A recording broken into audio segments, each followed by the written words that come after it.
for sure. So now Hammers here will probably ban away key support they don't want to do, so it's going to be Lyra. Well, with the Catherine and the Batiste both being picked up, obviously not going to have a chance of that combo, but we could still see the Vox come through Vox will and have that, here. that big AoE, denial of abilities or items coming through, which is so important too. That's why this composition is so strong, of just having that double big AoE. So right, Vox is still a very strong pick. Yeah, here. I think Rogue will most likely pick Vox because he has a silence along with Batiste Captain. Most likely, I think they'll run Captain depending what Hammers picks here.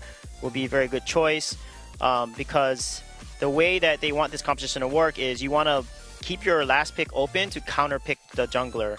They're going to go with Glaive actually and give over Hammer's Vox. And starting with Vox and Cath can play into a Glaive pretty well here. So it's an interesting draft decision by Rogue. Yeah, I just noticed as well, Vox's win rate is actually surprisingly low, down at 41%. It's significantly lower than you would expect because Vox is such a high priority pick, and it never feels like Vox is the reason teams are losing. So surprising to me that the statistic would be that. Yeah, the meta has shifted and teams have adapted. That's why we don't see Grumpjob bans or Grumpjob first picks anymore, because the meta has shifted. I also think a lot of the reason why the Vox win rate is so low is because it is just such a common pick that a lot of teams are taking it, and then just even the better teams are letting it go through and just saying, we'll just play, anything into it. And, it's also been picked a few times into the Barons that have definitely contributed to that win rate. But it is going to be Vox picked up here by Hammers along with that Black Feather, taking the Black Feather away from the side of Rogue. So that's just in case Rogue wanted to put that Glaive in the lane and have a Captain or a jungle Black Feather. It's not going to be available to them this time. So I would expect very much to see this be the Captain Batiste, like Sweetjay was mentioning earlier, and just go for something like the Samuel, maybe a Scarf into this Hammers lineup. Oh, wow. But they're going to make it a jungle Batiste with the Arden. We saw this from Stormy Cross yesterday. This was one of the heroes that he did an excellent job on, and it means that Arden is going to be the captain for Evil. And now looking at these compositions then, how do we feel this is going to pan out? Do we feel like Hammers are just going to take control of the early game once again and snowball to a victory? I feel like they should be able to. They have a lot of damage once they get into the mid game especially, and they can just focus onto the Batiste. Just blow Batiste up in an instant, and he's not going to be able to really contribute to the same level as they're going to need Stormy Cross to be able to contribute. All right, so for the Rogue fans out there, Sweetjay, what can Rogue do to deny that from coming to pass? Evo needs to play a lot better, block the silences, land amazing gauntlet stuns, Glaive afterburn into gauntlet combos, and they're going to win this match. But if Catherine gets to late game again, be a tough match. All right, so a lot of pressure on Evol's shoulders. We'll see if he can live up to that.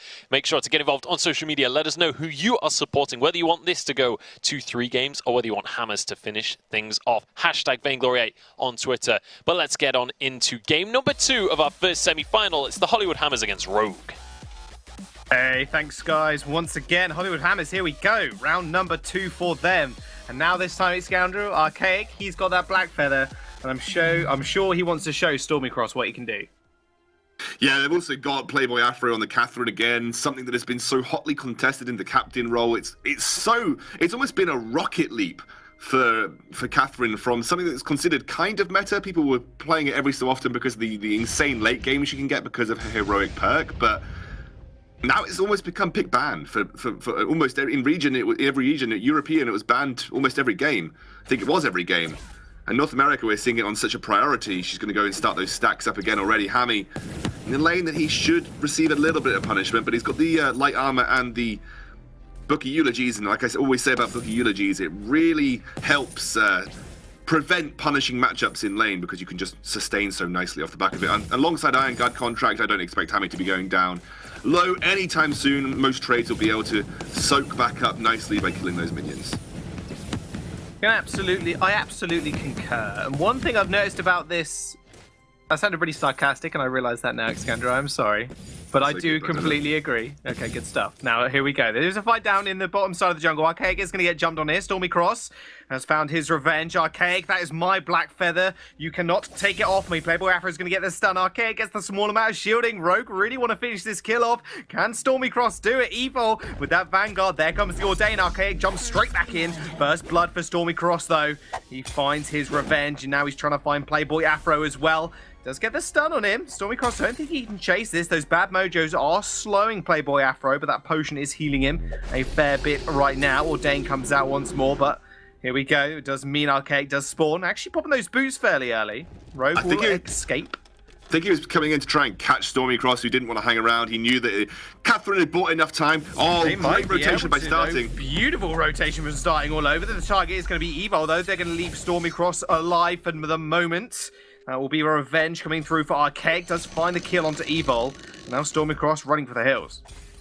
Actually going to get the healing camp here. That's a big deal for him. Archaic and Playboy are probably going to be forced away because the level advantage that Stormy Cross has and the fact that he's going to be healing quite consistently. Looks like Playboy's going to try and do his best to body block this. Will do. Archaic will get something for his toils and will get a forward camp steal. Maybe now go towards his Elder Treant in mid because they know that Stormy Cross is going to be taking his back doubles because they are up and he wants to secure them. The Hammers do counteract some of that early aggression and get something back on their terms. Haven't lost much for it either. In fact, gained a little bit on that next rotation of the camp takes. Let's look at the compositions now, because Rogue right now, they're looking to run an isolation composition. They want to isolate one target, take them out of the field, and then fight the 2v3. You got Hammy for the displacement, Stormy Cross with the Ordain, and Evo, when he hits that level 6, he's going to provide that nice whole hunk of gauntlet to assist the rest of the team. Now, how do Hammers actually play into this? Because they've got a lot of mobility, and Playboy Afro, he has been on fire on this Catherine, and a silence really can disrupt a team fight. Yeah, the silence is going to really put pressure onto the Rogue lineup. Rogue want to get that Afterburn Baptiste Ordained combo off, and I really like what I like about the Afterburn and Ordained combination is that if you don't reflex block the Afterburn, you get knocked into the Ordained stun regardless. So it's almost like a double stun with the extra damage as well coming through from the Ordained. But if you do reflex block the Afterburn when you're Ordained, you are going to get stuck in the Ordained regardless because you won't have another reflex block. Hammy Speaking of overextending. Afterburn though, Hammy, I don't know if it was Hammy overextending or Evo just going very low next to his turret. Did Afterburn in to save Evo's life. Stormy Cross is going to be here though. Ordain is going to come down, is going to find Starting All Over. Do they have to do anything with this yet? Apparently, yes they can. Starting All Over just gets deleted. And hang on a second, Playboy Afro in the sidelines is going to get deleted by Hammy here as well. Rogue really coming back with a vengeance in this game. Hollywood Hammers, they lose 2 members now, and Rogue have the presence in the wave. A pause comes out here. We'll have to wonder what has happened. Usually pauses only come out for pretty emergency situations, so I imagine something must have happened maybe on the side of the Hollywood Hammers. Just getting someone to reconnect or something along those lines. Find out as soon as we can, and then we'll be able to relay that information to you. Yeah, this has been a pretty aggressive start. I mean, you've got a very good couple of early levels coming out from the Rogue lineup. You've got a Glaive who can set things up so nicely and gank nicely in the early game, and like you said, you've got such a powerful combination between the Baptiste Ordained and the Glaved Afterburn that locking down a singular target is very easy and very quick to do for the Rogue lineup. The longer this goes, though, the higher in terms of items and heroic perk stacks that Playboy Afro gets on this Catherine, the harder and harder it is going to be for Rogue to function in these fights. The later game we go, the easier it is for Starting All Over to juke because you'll have that Sonic Zoom overdriven eventually. And Archaic, once he gets to level 8, won't have to commit himself as hard because you'll have that extended range on point. So early game really is where I think Rogue need to start to run away with this, because I feel when they get to the late game, they just get outranged incredibly hard, and these team fights are going to be so well controlled by the Catherine. So early game is where you need to start snowballing for Rogue. They've set the foundation for that, Jaws. They just need to keep going with it. Keep rolling. What a perfect time to end your sentence as well. It's almost like you predicted the unpause there. Rogue, they have got the control of the lane. Like you said, they have set a nice base for them to work up from, especially with Stormy Cross actually picking up the 2 kills as well. It's going to help him a whole bunch. Same with Hammy picking up that one. Oh, Afterburn in. Starting All Over is going to be there to get escorted nice and safely by Playboy Afro. Now, Hammy is making very aggressive moves here, but you got to say, he has to in some regard. And actually, Sweet J on the desk said there's a lot of pressure on Evo in this game. In this game number 2, there is this pressure at level 6 to be able to not only block these silences, but to pin people in with these crucibles as well. Yeah. He's able to achieve that. The other, I was talking about the Ordained Afterburn combo, but something that has been as old as Vainglory is the Ordained, is the Gauntlet Afterburn combo, because Ordained technically is like a mini Gauntlet for one person, while obviously Gauntlet is a big Gauntlet for the entire team. And the Afterburn works the same way. You can punt people into the Gauntlet wall, giving them the stun and the damage too. So there's lots of ways to put pressure onto single targets, but it requires all of those parts of the rogue composition to work together in unison. You need to have the Gauntlet come down to start that fight. You need to have the Afterburn looking to pick someone off and then lock them in with the Ordained. Or you Ordain to start the fight, you Afterburn in to put pressure on them and then lock them into that kill zone with the Gauntlet. It's all about controlling a zone in a team fight and making this composition that is designed to keep their range and kite effectively. You need to keep them in and within range of this triple melee, because that's the major thing I think Rogue need to do. It's all about keeping their targets within range. And obviously they have many tools to do that. Just need to make sure that they are all on the same page when doing it. What's interesting as well is that Rogue actually had Vox and had that Black Feather in game number 1. They couldn't make it work, but Hammer's taken those two heroes, pairing them up with this Catherine. Now showing that, not right now it can work, but that range advantage that you actually said, and that poke potential, and maybe even the sustained fights. That's what I was trying to look for there. The sustained fights actually for Hammers. It's going to be pretty big, and Rogue, you could say they need to just isolate and just delete one target and then turn it into 2v3, but that was be careful. Very careful. Hammy is going to chase him with the boots. He's doing a lot of damage as well, starting it over. I don't think he can actually contend at this point. I think he's just overextended using those boots, but Hammy is going to have that afterburn available to him in a momentary time. God, it's hard to speak today. So I think I got the same thing Munch has, if I'm honest. There's the afterburn. There's the kill. Hammy with the little emote as well. There's some shade does come out from Stormy Cross here. Ordain does land onto Playboy Afro. Hammy might want to look for a little engagement here. Afterburn not available just for another 8 seconds, so actually decides to recall here. But needless to say, starting all over, a little bit caught out. Yeah, a couple of things that Starting All Over did there. Overextended in lane a little bit. Playboy Afro had a lot of time to see that the Rogue lineup were moving up towards the lane. And Starting All Over wanted, I think, really hard to push that lane into the turret to deny some farm to Hammy because of that triple man invade that came out onto the forward healing Treant. He then actually missed a wall jump with his Sonic Zoom over to the forward healing Treant of Rogue. And then unfortunately that sealed his fate therein. But I think Starting All Over was a little bit too keen to get that wave shoved the turret and maybe should have backed off a little sooner. Might have had a better opportunity if he had come back towards Playboy Afro and then got towards his own turret of surviving that scenario. It was a keen bean, and that bean did unfortunately just get eaten up by Rogue. And now, once more, we are looking back at the kind of item advantage and where they're sitting at right now. Crucible has been picked up, most importantly, from Playboy Afro here, just before Evil's level 6. And that is on its way soon. In fact, as soon as I say that and finish that sentence, Evil is actually doing the 6. So this is the time Rogue want to fight for. But Playboy Afro with that early Gauntlet, Crucible even, it's going to be quite a mean feat coming up against this Rogue composition. It's going to be quite easy for them to get out of there very quickly. Starting All Over has his own reflex block as well, and does look like Hayek is actually working towards that for himself too. Yeah, the Crucible is going to be very, very important to Evil. Again, like we said, at this level of play, you need to be hitting those Crucibles onto the Catherine silences. Got to be timing it right. You've got to be making sure that your team does not get locked down. Stun does come out, but it doesn't really mean much to Archaic at this point. He does kind of get away with it for free. Is the time now for Rogue to try and force one of these fights with the Gauntlet? Well, you're saying it, and it's happening. There's the Gauntlet, but it's going to get blocked straight up. Nice fearsome shade onto Playboy Afro, but Archaic and Starting All Over are very low. Hammies are going to have to exit the fight as well. Very sustained fight thus far. No casualties at the moment. Evol having to back off as well. Stormy Cross, the only healthy member on the map right at this very moment. Throwing out those bad mojos. Crucible was a little bit late, but it actually blocked one fearsome shade. And Starting All Over did end up getting out alive as well. Ordain does come on in once more. Hammy's actually going to redirect Archaic, not the target he maybe wanted, but the bad mojo almost finishes off Starting All Over. And now Playboy Afro is going to be the target, but Rogue still cannot find this last final blow on any member of Hammers, but they are going to have to recall here. And Rogue, they might actually just get a lot of meaningful damage down to this turret now.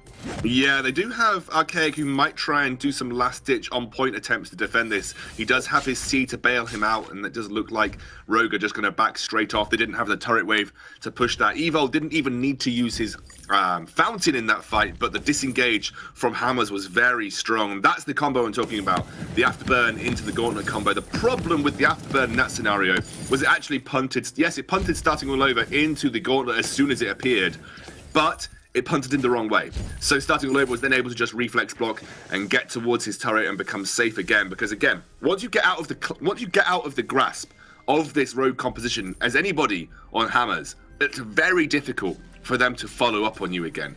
They need to get it from the first hammer blow. And I'm not saying that in like a cringy way because Hammers is on the table.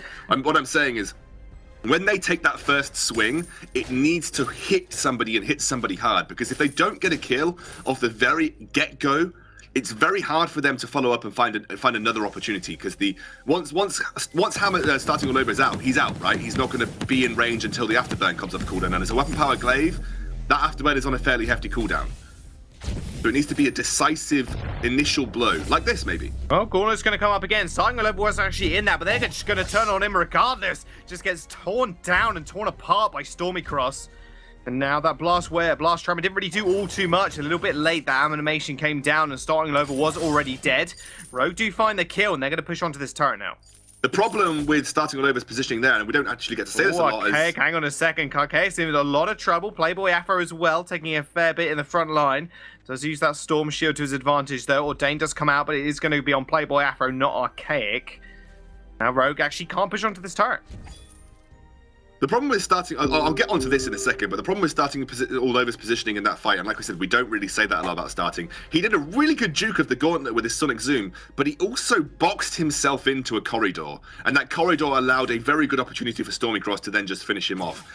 What you're seeing here from Rogue is the classic toils of a triple melee composition. This could be another engage. I'll wait for it. It does come through from starting all over. Stormy Cross going very low. Sonic Zoom forward as well. Starting all over is being very aggressive. Beautiful block on the Crimson on the Fearsome Shade, but it doesn't matter. Archaic is already going to get taken down. Starting all over just couldn't output that damage quick enough for Stormy Cross's burst, and just outburst Archaic, and Archaic fell. And then once again, Rogue find themselves in a 2v3. Yeah, I think Archaic, a little bit over anticipating his own damage output, went straight into an empowered Batiste, took a massive bad mojo to the face, which obviously resulted in him going down very quickly. I like what Rogue are doing here, by the way. I was about to mention the problems with the triple melee composition is even if you get a team fight win, you have to basically get an ace. Otherwise, it's very difficult for you then to focus down a turret because your siege is just that bad. When you are a triple melee composition, you have to commit to the tower as a whole. You can't fire at range. You can't get free siege off even without the minion wave. It is so difficult. Wait, there's another gauntlet. Uh-oh, starting all over's call about how he does get stunned up here. Another beautiful Ordain almost sends him to the grave. But look at where starting all over is right now. He's in the back line. He can't do anything. And that will lead his team just to fall around him. Playboy Afro is going to go down. Archaic does use that Rogue's offensive to block the Ordain. But Rogue now chasing Archaic. Does get the distance, do get the gap. But once again, Rogue, 2v3. They find these picks. They're up to 7 kills. Just can't find that turret like you were saying. Not sure why Hammers felt the need to 2 versus 3 there. But they did. I mean, that kind of speaks to the whole fight itself. It was a 2 versus 3 and they walked into it themselves. What Rogue have done here is the better way to try and snowball as a triple melee. It is, unless you get a decisive ace, it is very difficult to take a turret because it's so hard to siege properly as a triple melee composition because you put yourself in the firing line. If you accidentally hit an enemy hero, you're all in range of the tower, so the tower will just turn its attention onto you and then you're going to get forced back. And it's so easy as Hammers to just tank like a Batiste Bad Mojo, for instance, or tank a Glaive Cleave, and then just have the tower turn onto their target. So as a triple melee, so hard to siege a turret. But what they have done is take an opportunity or an area where they can win, which is in the gold mine. Take a fully stacked gold mine because it's so easy to commit to that, and Hammers can't really do much about it. So that was the proper way, I think, to start the snowball process for Rogue. Unless you get a clean ace, again, very difficult to take a tower, so just go for gold mine. Easier to go for gold mine, and it draws the Hammers roster to you. What is starting all over doing? I don't know, he's called out a lot. There we go, he goes down. That was instantaneous. Now Rogue are going to chase onto Archaic, but the boots have been popped from Playboy and Archaic. They do end up getting out of there. Broken Myth picked up by him on the way, on the exit of that fight. Now Rogue, they need to commit themselves to this turret, but will they be able to do it? I don't think so. They got good positioning. Has got a lot of damage. They got good positioning, but once Playboy Afro gets there again, like, it's so difficult to commit to a turret. Usually just stand in front. They might actually get this. Yeah, they do Yeah, end they up do. taking it down. So starting all over, yeah, like you said, was completely out of position. Hammy was over the wall, just ready to afterburn him to his demise. Perfect wasn't even- positioning from Hammy. It wasn't even completely out of position. I mean, it was completely out of position, but it was just really weird decision making. Like, you know there's a glaive, you know that glaive's probably above you. I don't know what in your mind says, I think I can solo contest this forward triumph without the backup of my team. Basically was asking to get ordained in that situation, followed by an afterburn. It was just a very, very weird play by starting all over that it gifted the first tower, or the first turret over to Rogue, and it didn't need to happen. You know, that was basically giving it away for free, and it didn't need to happen. But, you know, like you said, he's now got that 3-item spike. He's got Aegis already. He's finished his coat of plates now. Getting towards a very beefy and mobile Vox in the late game.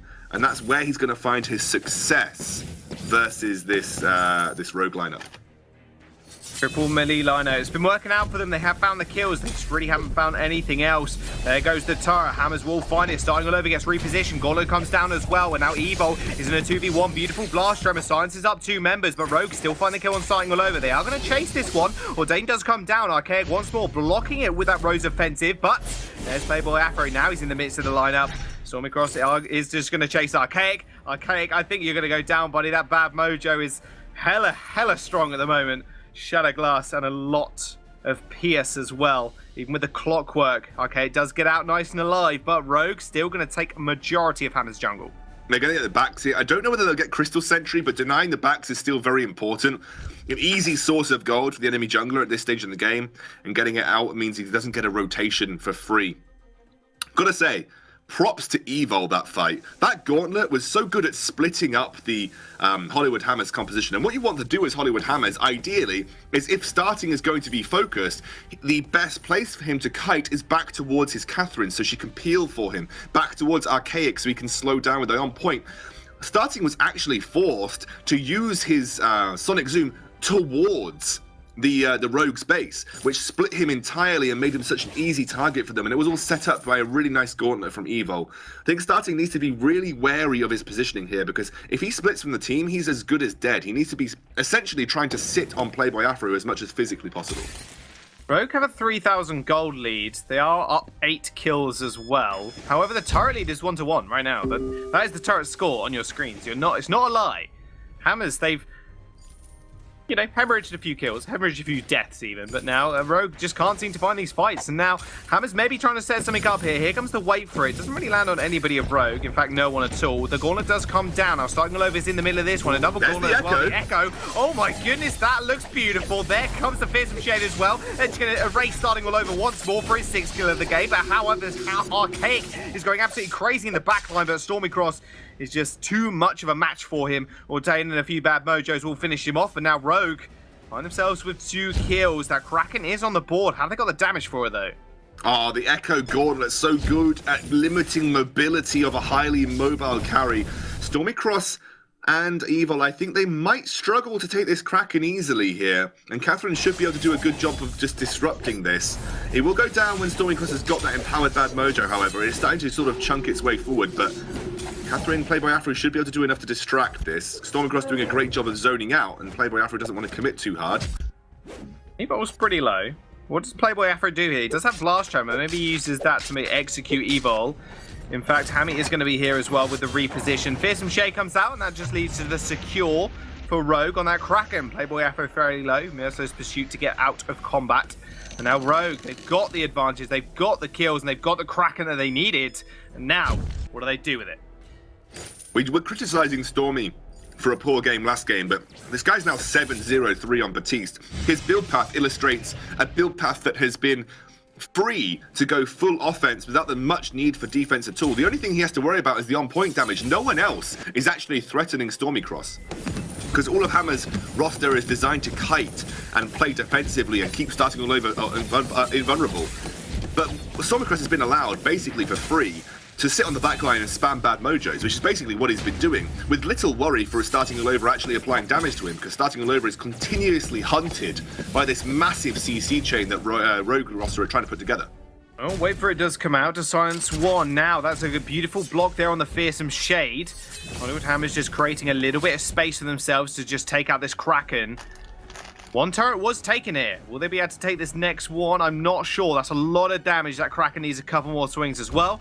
What happens? They don't hemorrhage too much, but you got to say, Rogue, they are making the decisive calls. They're making them work. Echo is up in 5 seconds. Gauntlet is now available. Evo is looking for another fight here. And let's touch on Stormy again really quick, Scoundrel. You got to say then, looking at last game's performance, looking at the performance yesterday and this game right now, he really does seem to be a feast or famine player. But also, yeah, I can kind of see that. I think he just struggled into the composition that was brought by Hammers last time round. You know, he was just getting outranged by the Samuel for the most part. Couldn't really do much to deal with the Kestrel with a similar range with her Glimmer shots. I think what's more important is that this guy is a sub for, you know, technically a new sub for the Rogue roster. He's replacing a very popular and very well-known jungler called Pon the Original. And is performing, yes, one bad performance last game, but, you know, performed probably the performance of his life against TSM, and is now stepped up on this Batiste and built incredibly smart as well, knowing he can essentially go for the offensive build path for free, because there's no way that he gets really punished on the backline. Look at this, starting all over, completely split from his lineup again. He's going to be rushed down, you think, here by the Rogue guys. He's just going to get caught out, repositioned completely by Hammy, but actually it just led him to safety. He just caught him back with that Sonic Zoom. There comes the Gauntlet as well. Ordain's going to be big, but that Fearsome Shade's going to be even bigger. Double Gauntlet now for the side of Rogue. Playboy Afro completely caught out, just trying to kill Hammy, but it's not enough. Damage not there for the Catherine, and that will be one member down there for Hollywood Hammers. Now Rogue, they're going to set their sights on the rest of their jungle. What the Hollywood Hammers lineup, what they have to do is kite, and kite heavily, get the breaking point stacks for starting, and then re-engage when starting's able to just burn through that front line. Starting's, wow, I mean, that is very risky what he is doing right now, but a nice juke. I think he knew they were there. It was a nice juke, but still incredibly risky. Catherine's going to be up in 20 seconds. There is a bit of a time period for the Rogue lineup to start this Kraken if they so choose. The Crystal Infusion is going to make the Gauntlet walls hit harder, and now that there are 2 of them to contend with, that's even harder for starting all over.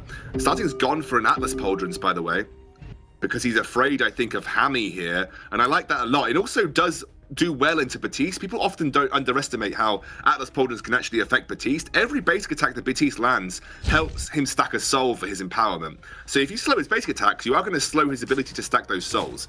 It's a small interaction, but a good one nonetheless.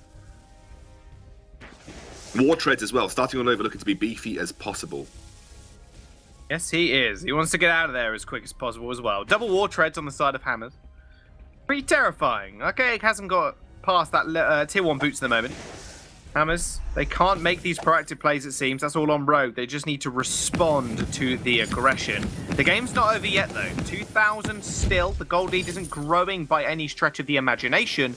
We are 22 minutes in. The gold, not really all there for Rogue. It's just really the kills. The kills do look good, though. You got to say, Stormy with 8 of those, he's feeling pretty good himself. And now Hammers taking a very aggressive positioning in their jungle.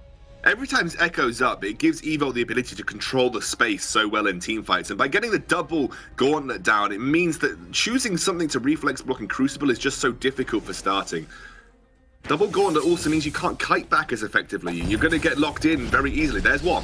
Well, speaking about getting locked in, that's going to be Hammy stunned up while starting all over, stunned up once more. Hammy's just getting on the back line, going absolutely crazy on him. Blast Hammer to silence 3 members of Rogue. This could be really big. There comes the wait for it as well. Just tags 2 members. War Treads has been popped though, but Playboy Afro has been found. He's very tanky, but not tanky enough to survive 3 members of Rogue pummeling him. And now Archaic starting all over. They are on the defense. They have managed to kite away. They do lose Playboy Afro, and they're going to lose the Kraken as well if they're not careful. How do you block this kind of onslaught from Rogue? It's one of those situations, and I feel like Vainglory is very much going down this particular path. It's just how much CC can we throw in a team fight, and can you block all of it?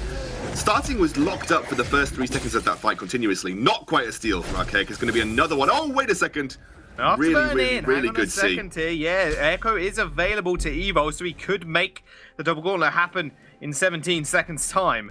But no, Kraken will be taken once more, and we'll go over to the side of Rogue. Now, what do they do next? It's got to be another team fight. That has to be the way they're going about it, because at the moment they're finding these picks on starting all over, but more often than not, actually, right now in these late game team fights, Playboy Afro is the one that's getting caught out, just because he has almost no mobility on this Catherine apart from the boots and the Merciless Pursuit. That's a little bit of mobility.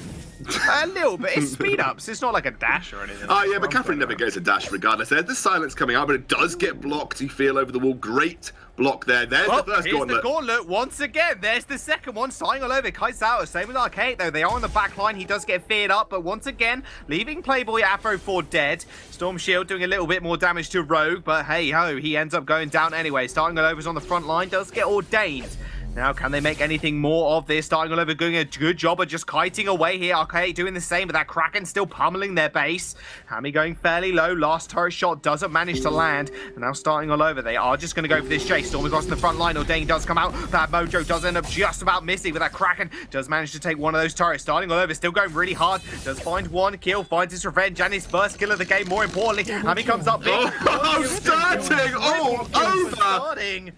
There we go. Start this team fight, start this game all over again, because starting all over found himself a triple kill. Just when you start to think that he can't do it, it's just not possible, these team fights are just too hard for him to navigate, he comes up clutch at the last moment. Every single time this guy does this, every single time, it requires a clutch ranged weapon power play. Starting all over is the guy to make it. Knew his limits there against Stormy Cross, knew his limits to chase down Evo, and got that final basic attack on Hammy when Hammy tried to surprise him. What can't this kid do? I don't know. Solo carry this game, Xscoundrel, and I think he's just about to come online. We'll have to wait and see, as Hammers, they are going to be able to chunk some of Rogue's base, but is it going to be enough here? There's only one turret standing between Rogue now and winning this game. And they could quite easily go for a backdoor as well. That is the possibility. And that's going to be the problem for starting. He is very fed, yes. Yeah, well, I say very fed. He's got 3 kills and he's got 6 deaths. We'll skip over the death, though. No worries, starting. He's got 3 items now, 3 damaging items. Atlas Pauldrons. All the like has actually gone for the Bone Saw as well. An item that you actually mentioned yesterday that might rise in popularity just because of the amount of armor that Rogue are picking up. Well, that's the funny thing, actually. There isn't that much armor. There's only an Atlas Pauldrons and a light armor for Stormy Cross, and having a Bone Saw only makes you more susceptible to the Atlas Pauldrons if it lands from Hammy. They're looking for a flank, though. They are looking for a flank. They have got position on the Kraken right now. Well, if they could only see what we can see. Now, I'm just going to go for this turret, it seems. Now they've revealed themselves. Now, Rogue, they're going to have to make the proactive plays. Now they got vision. This is the Evo's time. Silence does come out, lands on 2 members. Wait for it's going to meet Stormy Cross as well. He's going to redirect. Starting, they're just going to jump straight on him. Gauntlet gets and stuns him up, but here comes the fearsome shade. He's going to land onto 3 people there. They're still kiting back.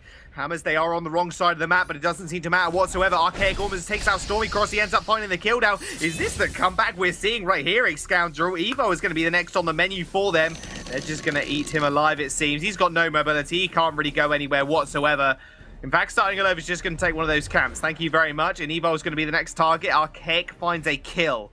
And now Hammy, they are, well, sorry, Hammers even. They are just going to be able to find this lane. Hammy is the only one alive. And now they've got the poke and siege potential with Xscoundrel, which they had earlier, but just couldn't make it work. Oh, God Crucible from Playboy Afro in that fight kept starting all over's ability to kite backwards so well. I want to see this Echo completed for Playboy. I think they're trying to go for a push onto the first turret that they can get here at the Vein Crystal. I don't know if they can get the win, though. That's my issue. The stun comes through. Well, minions are here. Afterburn away. No, they need to back off. They do back off. That Kraken is available.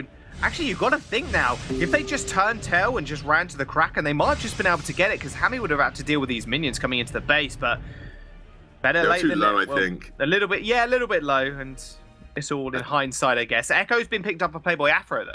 Yeah, so I actually think Echo would have been better earlier. I don't know why. I know captains, you get the cooldown reduction, right, from the null wave, and it makes it good for Catherine. You like cooldown reduction on Catherine, but I actually just genuinely think Echo is more impactful as an item for Catherine.